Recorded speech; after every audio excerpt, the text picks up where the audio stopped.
már is választhatunk.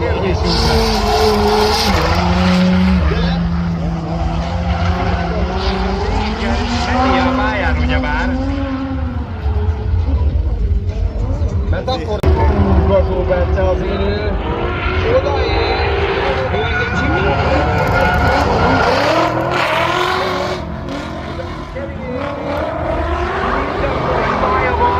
De a Suizót rettenetesen be lehet gyakorolni! Egymás!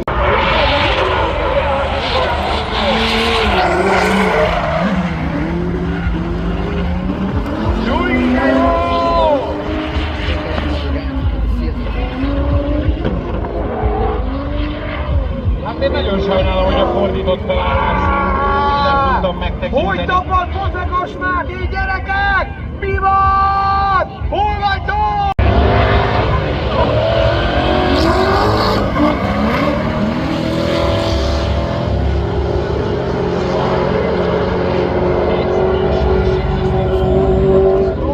Próbálja az Ajax-Peti utolérni Alsó Mátét. Ott ugye egy nagyon szíves, szűkebb ívet választ, de az íven már egy picit mintha... Nagyon szépen.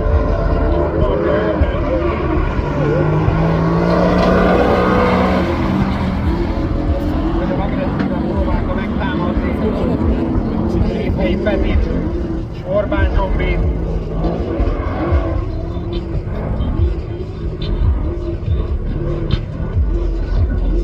Na, Réphei Petya most ez egy nagyon szép előhaladó kör volt.